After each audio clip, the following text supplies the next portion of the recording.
प्रयागराज माघ मेला में शंकराचार्य स्वामी अभिमुक्तेश्वरानंद के साथ मारपीट और उनके अपमान का मामला अब तूल पकड़ता चला जा रहा है।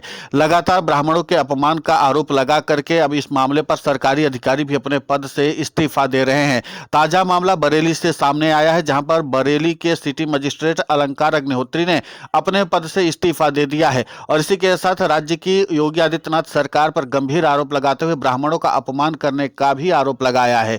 इस पूरे मामले को लेकर के बरेली के सिटी मजिस्ट्रेट अलंकार अग्निहोत्री ने और क्या कुछ कहा है, आप खुद सुनिए उन्हीं की जुबानी।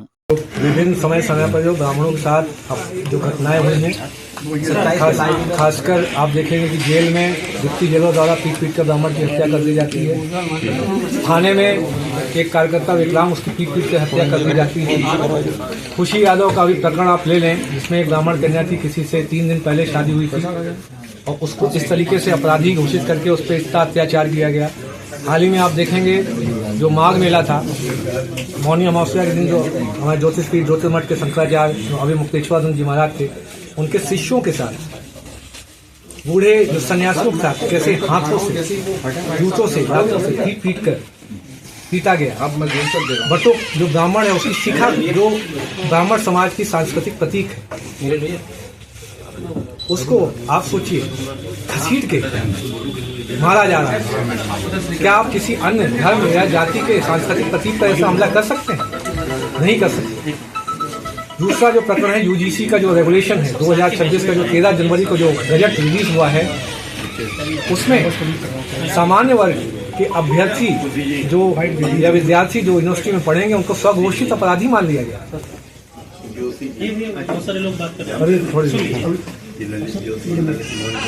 अपराधी मान लिया गया है। आपको क्या लगता है कि सामान्य वर्ग का आदमी जो अभ्यर्थी है, विद्यार्थी अपराधी है? आपका बेटा बेटी अगर पढ़ने में होशियार होगा, कोई भी उस पर ईर्ष्यावश ऐसा आरोप लगा सकता है कि विधवा कर रहा है, उसका पूरा करियर खराब कर सकता है। आपकी बेटी पर किसी की बुरी नजर है, उस पर कोई भी आरोप लगा सकता है और बेटी का शारीरिक एवं मानसिक शोषण कर सकता है। इस जो रेगुलेशन से बच्चे आत्महत्या के लिए मजबूर होंगे और एक दूसरे के प्रति इतना द्वेष बढ़ जाएगा। हमें समरसता की बात करनी है, हमें विषमरसता इससे पैदा होगी। तो इन सबसे जो दोनों प्रकरण है, इससे सबसे ज्यादा असंतोष जो मेरे माननीय विधायक, माननीय जो MP MLA हैं, जो हमारे ब्राह्मण समाज के, जिनके द्वारा कोई भी वक्तव्य या कोई भी विरोध दर्ज नहीं किया जा रहा है और एक तरीके से वो कॉर्पोरेट कंपनी के एम्प्लॉय के रूप में काम कर रहे हैं। जब तक कॉर्पोरेट कंपनी के CEO नहीं बोलेंगे तब तक उनका दायां या बायां हाथ नहीं लेगा।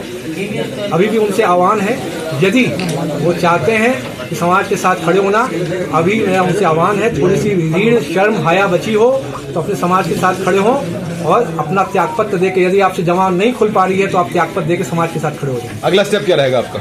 अगला स्टेप ये है, जो हमारे माननीय जनप्रतिनिधि हैं, उनके जो भी उनका निर्णय या प्रक्रिया है उसके डिपेंड करेगा। हम धन्यवाद के साथ हैं। तो सुना आपने, बरेली के सिटी मजिस्ट्रेट अलंकार अग्निहोत्री ने साफ तौर पर राज्य की योगी आदित्यनाथ सरकार पर ब्राह्मणों का अपमान करने, संतों का अपमान करने और जिस तरीके से इस पूरे मामले पर लगातार शंकराचार्य स्वामी अभिमुक्तेश्वरानंद का अपमान किया जा रहा है और मुख्यमंत्री योगी आदित्यनाथ लगातार उनके अपमानित कर देने वाले बयान दे रहे हैं, उसके बाद से मामला अब तूल पकड़ता हुआ नजर आ रहा है। और इसी के साथ पार्टी के कई पदाधिकारियों ने भी अब इस मामले पर अपना खेद प्रकट करते हुए और दुख जताते हुए अपना पद छोड़ दिया है। यानी कि छोटे पदाधिकारी ही सही, लेकिन वो सनातन धर्म के कथित अपमान को लेकर के अब सवाल उठाना शुरू कर चुके हैं। उन्होंने साफ तौर पर कहा कि मुख्यमंत्री योगी आदित्यनाथ या प्रधानमंत्री नरेंद्र मोदी संपूर्ण सनातन नहीं है, बल्कि संत और शंकराचार्य ही हमारे संपूर्ण सनातन है। और इसलिए अगर सरकार उनका अपमान करती है, उनके साथ मारपीट करती है, झड़प करती है, तो फिर जाहिर सी बात है कि हमें यह बर्दाश्त